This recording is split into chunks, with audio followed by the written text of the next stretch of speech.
प्रतिलेखन संख्या 143, speed 100 word per minute. Start. पंडित जी की जगह कोई और प्रधानमंत्री होता तो भी गुटनिरपेक्षता की नीति पर चलने के अलावा हमारे सामने और कोई चारा नहीं था। क्या स्वतंत्र होने के बाद भारत किसी गुट में शामिल हो जाता? क्या हम अपनी राष्ट्रीय स्वतंत्रता को गिरवी रख देते? गुटनिरपेक्षता हमारी राष्ट्रीय स्वतंत्रता का अंतर्राष्ट्रीय क्षेत्र में विस्तार है। पैरा।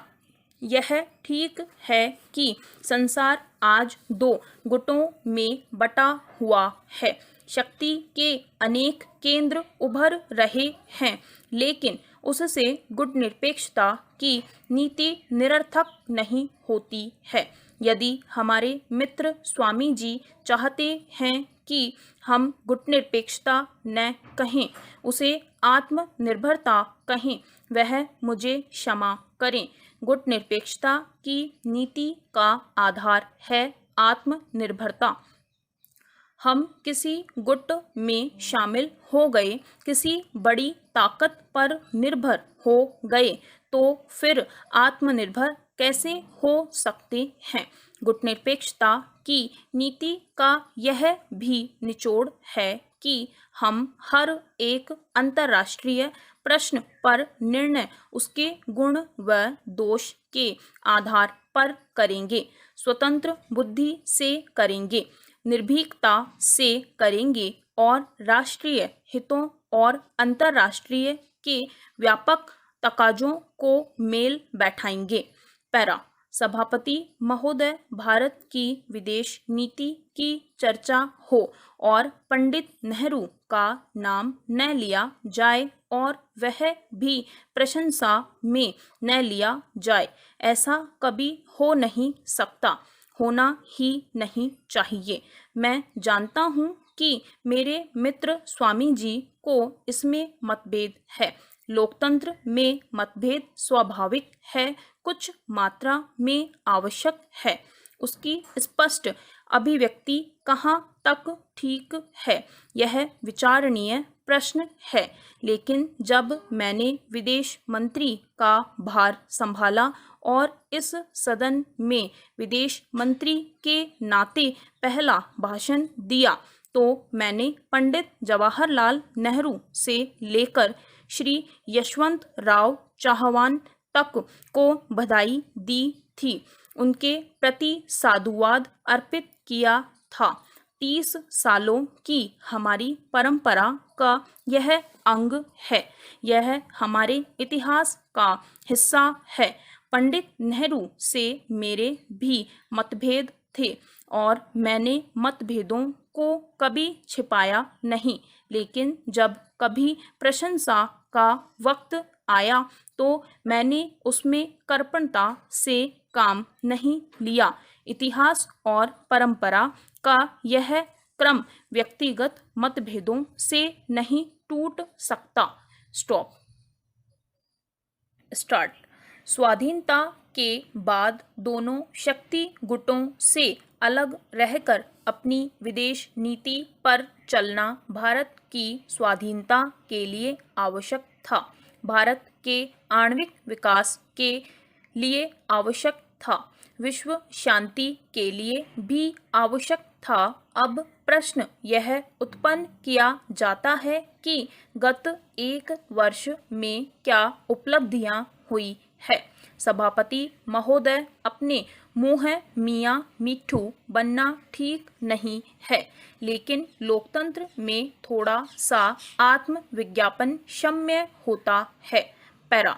गत एक वर्ष के घटनाचक्र पर जब मैं दृष्टिपात करता हूँ तो मेरा हृदय स्वल्प संतोष की भावना से भर उठता है। विश्व में आज भारत की जो प्रतिष्ठा है, उतनी 1962 के बाद कभी नहीं थी।